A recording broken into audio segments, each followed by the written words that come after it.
let's go down to Florida, the Sunshine State. Right. Well, Florida Governor Ron DeSantis announced new legislation that would prohibit what he calls coercive biomedical policies. That's a nice way to put it. I kind of had to think about that for a second. Well, what does that mean? It means they can't stop you from doing something if you're not participating in what Michael Schellenberger calls Covidism. And I kind of like that term. Covidism, meaning you're all in on getting all the vaccines and making sure everyone else does and telling everybody to wear a mask and, being upset if people are not still behaving as if we're in the midst of the pandemic. Well, if you're not doing those things in some parts of the world, they still are punishing people, but no longer in Florida. DeSantis bill is called Prescribe Freedom. Here's a summary of it. It says that it will permanently prohibit COVID-19 mask requirements throughout the state. It will permanently prohibit COVID-19 vaccine mask requirements in all schools. It will also permanently prohibit COVID-19 vaccine passports in Florida, and also permanently prohibit employers from hiring or firing based on mRNA jabs. Okay, more of that down below. It also will prohibit discrimination based on COVID-19 vaccination status, remove two-tiered test and mask discrimination, and protect medical freedom for medical professionals, protect the rights to disagree with the preferred narrative of the medical community, and protect the religious views of medical professionals. Now, that's really interesting when you juxtapose it with California, which late last year passed the California Assembly Bill 2098, where doctors now can lose their license for saying anything that is deemed COVID misinformation. Well, of course, how do we define that? Here is the Assembly bill. It says that if you disseminate misinformation or disinformation as a physician related to COVID-19, including false or misleading, now misleading is something they can really hang something on here, right? Then that shall constitute unprofessional conduct, and they can take your license if you're a doctor. So let's imagine these two hypothetical scenarios. Two elderly people, both living in sunshine states, both have a history of stroke due to blood clots, and that kind of thing. Yeah. In Florida, that person goes to their doctor and says, hey, would you like to talk about getting vaccinated for COVID or getting a booster or what have you? And the doctor can say, well, there's new data showing certain risks, right? Would you like to explore said risks? And that person is free to explore those risks with their doctor. In California, however, a doctor may not want to present the patient with this risk factor. They may worry that, the CDC rules are still a certain way, and they will no longer have this discussion. Right? And which sunny state would you like to live in if you are elderly person with risk of, you don't even have to be elderly, if you are just a person with risk of stroke due to blood clots. Right. Well, would you get fired? I mean, in California, we've certainly heard of that happening because of these laws, hospitals firing doctors for not adhering to hospital policy on COVID and CDC policy. Right. And they've lost their jobs for it. Well, in California, given the fact that the CDC concluded with their investigation, which I encourage you to seek out our report on Rumble on said investigation, which is now, this is how you do an investigation, is you write a press release, that the CDC has concluded that there's no risks for, even though there was one of their reporting systems that flagged a risk. But are you allowed to say that? Who knows? And what doctor in California wants to risk their license for bringing this up? And so what? Then you just, what? So again, which sunny state are you going to choose if you'd like a real choice from your doctor? Is for future, this sets a precedent for these doctors. It's like, okay, so this is one thing that they're doing that with, and now there's going to be another thing that pharma releases, and they're like, okay, now we can't say anything negative about that too, so this is another one we're going to add that you can lose your license.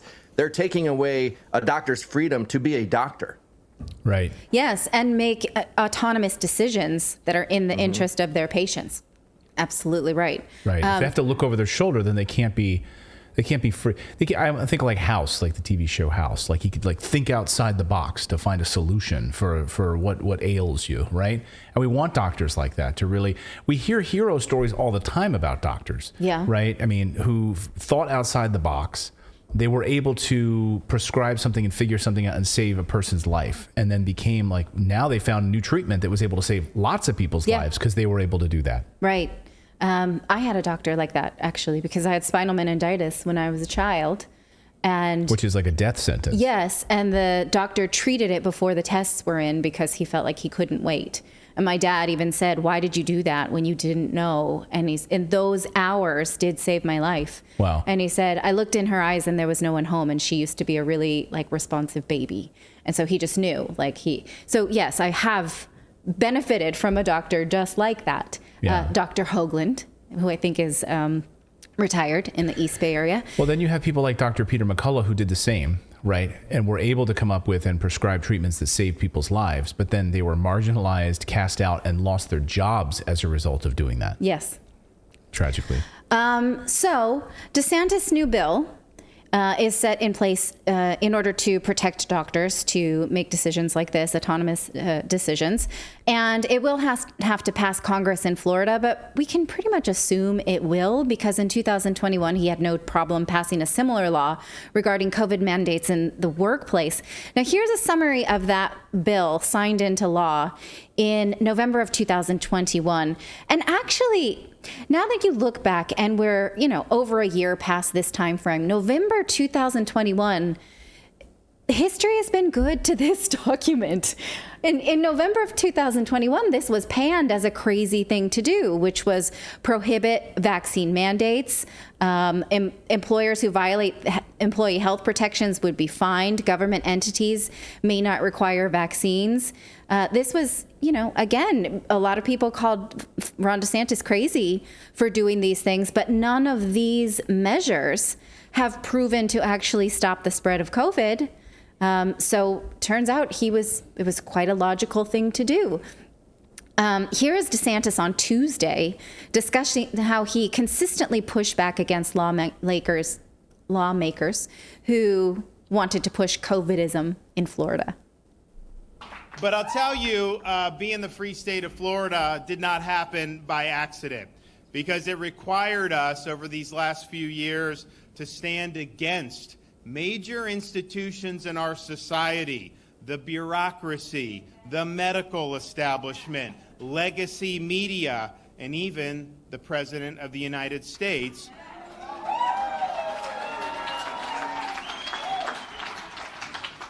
who together were working to impose a biomedical security state on society. They sought to marginalize people who declined COVID jabs by using things like vaccine passports. They sought to prevent people from being able to earn a living if they declined the jab through the Biden employer mandate. They sought to deny children an education if their parents did not want their kids to get mRNA shots. They sought to discriminate against Americans based on vax status by treating them different in their own workplaces. They sought to impose masking requirements on everyone from spectators at sporting events to young school children. And they sought to silence medical practitioners who followed the evidence and backed the science over the narrative. And the fact of the matter is, they had a lot of momentum. They brought a lot of power to these fights, and they would have won, except for the fact Florida said no. Yeah, he's right. I mean, a lot of those things early in the pandemic. Wait. What is he right about? Because there's a lot of revisionist history going along lately about DeSantis, and I want to be. Yes. We have no dog in this hunt, but we want to be fair and follow the truth. So we're not going to revise history. I'm anti-revisionist history. Okay, you're right, because he was responsible for a major vaccine rollout. Yeah. And I wouldn't say that was a major lockdown. Florida had a pretty sure. I mean, gyms, pastors, there were schools. I mean, there were lockdowns. And, people forget, like, Trump let lockdowns up to the states. And they could have had exemptions. Like, DeSantis could have said, Mr. President, Mr. Trump, we're going to stay wide open.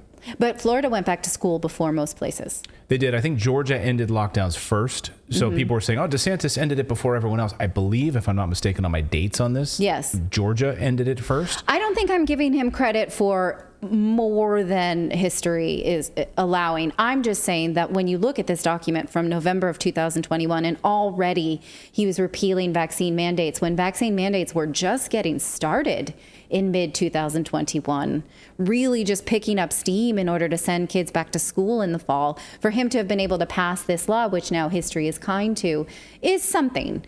So yes, maybe he's taking credit for more than he did at the time. Can we watch this? Here's an example of this, just so we can. Oh, no, didn't take it. Sorry, guys, didn't take my. Give me a second. Yeah. Here's an example of.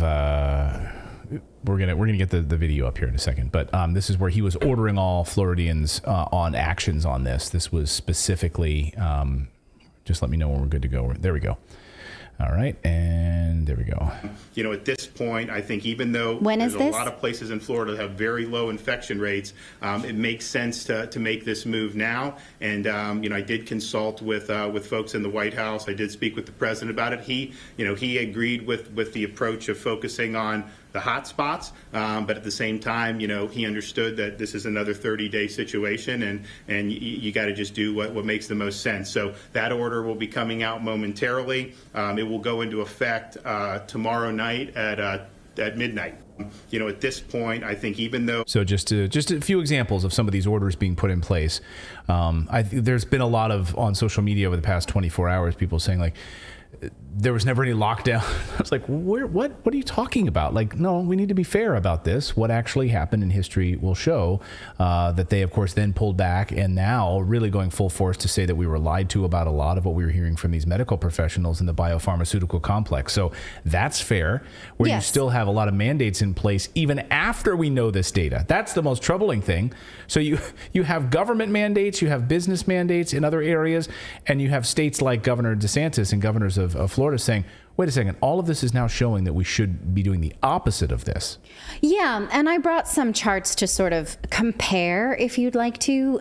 We can get to that in a second, because he may be able to say, based on the grand jury that just approved a board to discover how Big Pharma helped implement these rules in the first place in Florida, because he may be able to say, look, they lied to me. They told me these things. I thought they were true, and I bought it. And so I put these laws in place in Florida. And so now this investigation may show exactly who told who what, and that may give him a tree to bark up, a leg to stand on, I don't know, a cane to stand on. I don't know what the a rope to piss up. Sure, yeah. Rope to piss up.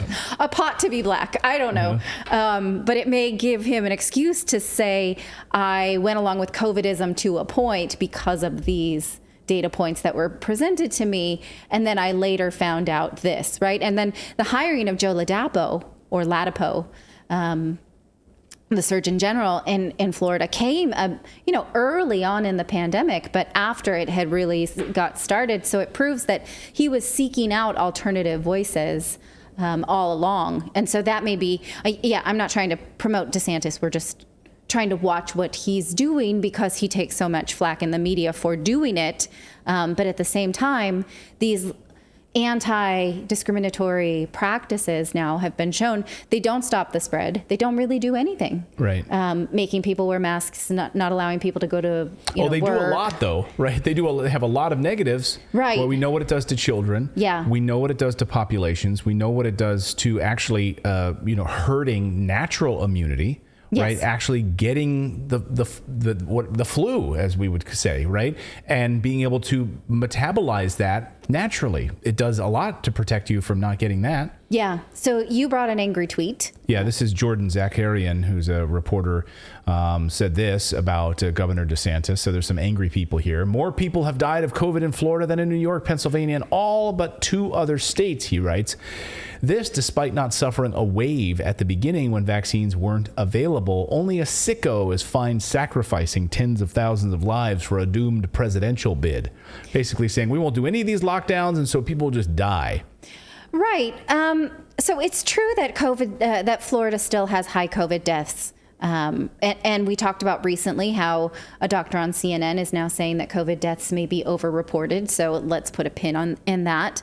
Yeah, for instance, in Florida, we found out like a motorcycle accident, right? This person was in a motorcycle accident, dying, and they had COVID, right? So he died of COVID. Like that's how they measure these things, right? Right. Forget the motorcycle accident. He died of COVID. And so I think what this guy is saying that he should not be repealing vaccine mandates and mask mandates because people are dying in Florida. Well, let's sort of juxtapose Florida's death rate with states that did have stricter mask mandates, stricter lockdowns, and stricter vaccine mandates as well. So let's look at Florida versus New York. Oh, people in the chat are saying, yeah, like look at New York's way worse. Yeah, and so look at the death rate in New York is on par with Florida. Just I think it's about 10,000 less or something like that, despite being a much smaller state geographically. But if you look at the spike rate, right, these are just death rates that yes, New York had early in the pandemic death spike, and then sort of flattened the curve. So you might be able to make these are deaths, right? And this Florida death spike was in September of 2021, and then seems to have flattened out. So New York may be a case that like, oh, if you're strict with COVID, then you get the result you want. But New Jersey is not really. Look at New Jersey. Early spike, and then some more spikes, and then a big spike around the same time as Florida in the fall of 2021, and then sort of leveled out again, sort of like Florida. Look at Pennsylvania. You know, these things don't seem to go along with mask mandates, lockdowns, and vaccine mandates. They just sort of have their natural spikes and then all seem to be getting around to the same thing, just petering out towards the end of 2022. California, which had strict lockdowns, strict vaccine mandates, again, you know, early spike, and then Florida has its spike later, but all of them are sort of, and so it doesn't seem to make a case that mandates are what is getting out of the pandemic. So I'm not sure what that tweet would otherwise have him do, is leave mandates in place when we know that vaccine mandates have nothing to do with the spread rate. Right. And by the way, when did Florida, I mean, no one ever dies in Florida, right? What do you mean? Like, I'm just being facetious, right? But look, it's an elderly population, a very large elderly population, yeah, right? You move to Florida from New York because you're going to live out your days there, and that's where you're going to pass away, right? That's what happens in Florida. I guess so. FYI. My stepmom said that you see a lot of people like ghost cars because it's like little old ladies who you can't see them. Oh, like I lived in Orlando. Like driving down I-4, like you better watch out. Like, you know, love my Orlando friends, but my God, be careful. Like, be careful on I-4 because you never know what's going to happen, you know? And I was friends with people that worked in the medical establishment down there, and it was, you know, it could be scary. So, yes, people were dying in Florida all the time. And you have a disproportionately high elderly population. When they get the flu, right, that's maybe going to have some problems, especially if they're 85 years old, 82 years old, and they've had other ailments and so forth. Yes. So that's going to happen. And then people can point to South Dakota and say, you know, Kristi Noem didn't lock down South Dakota. And, you know, you can't really compare the populations. You know, one state is not the same as the other when it comes to this stuff. So I don't know. I think, and obviously these death numbers have been widely skewed as well. And of course, the deaths we knew in New York were widely skewed under Cuomo. So there was a lot of garbage going on. Yeah, it's just hard to look at these charts and say, okay, that's because of a vaccine, or that's because of school closures, or that's because, you know, there are so many things to interpret here. So I hate to tell you this, but 180 character tweet is not the place to parse out the nuance of Covidism and lockdowns and legislation. So that doesn't work. Well, that's why we have a show. This is how I don't get banned from Twitter. Is I don't instigate and provoke with people on Twitter. Well, that's because I only really do it here. 280. Yeah. I instigate and provoke on this platform only, and then personally in my personal life. Well, someone was provoking me in our chat just a moment ago. What did they that's tell a bad move. White Goodman says, Redacted is living in 2020. I'm not sure exactly what you mean by that. Redacted. Why do you care about that? I don't know. I don't know what he means. Like Redacted is living in 2020 because we're not sitting here apologizing for anything that happened in 2020 or acting as if the policies of 2020 are okay at all. I mean, I watched my dad die as a result of these policies. So you're not going to tell me that we're living in 2020. Maybe they mean our clothes are out of fashion, which is less offensive to me. What is? Maybe they mean our clothes are out of fashion. Oh, that could be. Yeah, look at David's shirt. Well, he's 1967.